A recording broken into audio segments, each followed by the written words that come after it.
Tahukah anda bahawa Manjung bukan saja terkenal sebagai pusat pelancongan, malah turut sinonim sebagai pusat ketenteraan dengan adanya pangkalan Tentera Laut Diraja Malaysia yang terletak di Lumbung. Ikuti perjalanan minda dan kupasannya bersama saya Faikah dan rakan saya Afrina.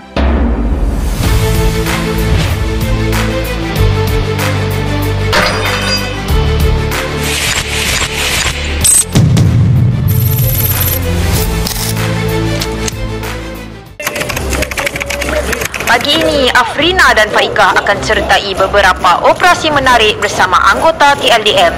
Nak tahu apa yang berlaku? Jom ikuti kami. Operasi 1 Semafor. Mula-mula tu saya ingatkan kami akan buat latihan berkawat. Saya ni ahli kadet remaja sekolah. Memang sukalah berkawat ni. Kami diberi bendera. Nak buat apa ni?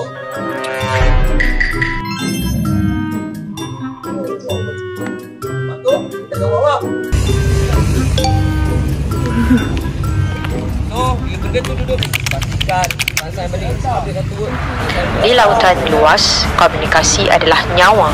Apabila radio tidak dapat digunakan, anggota TLDM menggunakan satu bahasa senyap, iaitu isyarat semafor. Operasi 2 Dapur Navy. Rasa dah, kali ni mesti kami akan berkawat punya. Kita akan buat kecil-kecil. Apa rupanya kami dibawa ke dapur. Ya betul, nak suruh kami masak ke? Saya pernah berkhidmat di 2 buah kapal. Yang pertama KD Mutiara dan yang kedua KD Lakswana Tan Kusuma. Okey, kedua-dua kapal ni adalah kapal yang mencabar lah bagi saya. Sebab apa? Macam KD Mutiara ni, dia berlayar untuk pengukuran laut. Jadi semasa dia buat pengukuran tu, dia akan buat macam zigzag kan. Jadi untuk pengalaman saya sebagai tukang masak di kapal tu, mencabarlah sebab kapal dia akan jadi bergoyang-goyang. Bila kita nak masak tu memang ada satu cabaran lah. Operasi 3 Seni Samudra. Saya ingatkan tentera ni hanya pandai pegang senapang je. Rupanya pegang pisau ukir buah pun pandai juga. Anggota tentera laut yang menjalani latihan kulineri diajar untuk menyediakan makanan berkhasiat. Mereka juga belajar seni ukiran buah dan penyediaan hidangan menarik untuk majlis rasmi. Okey, inilah hasil daripada ukiran kami. Operasi 4 Kuasa Tempur.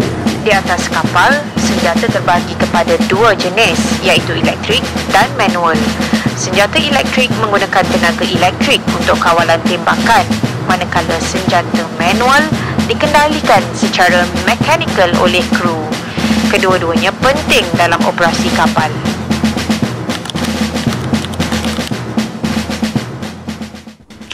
Operasi 5 Jantung Kapal. Ini merupakan model enjin lah. Di sini kita terapkan pelatih-pelatih untuk membuat latihan, kerja-kerja latihan daripada A sampai ke Z lah. Kalau kita berlayar, kita tidak membawa kapasiti air yang begitu banyak lah. Sebagai contoh, satu tank tu boleh muat 10 liter contoh. Okay, 10 liter, penggunaan akan bertambah kekurangan. Bila kekurangan dekat tengah laut, kita tak ada sumber air tawar lah untuk kita dapat. Jadi penggunaan arus ni ialah sistem penculingan air masin kepada air tawar. Okey, untuk kita punya masak, mandi dan sebagainya, untuk kita berlayar pada jarak yang jauh.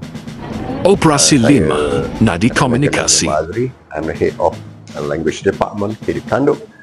So semua anggota Navy yang berkhidmat dalam TLDM mesti datang berkursus English di sini, dan kalau dia nak pergi kursus overseas atau career development dia mesti lulus ujian English test di sini. Itu saja perkongsian kami kali ini.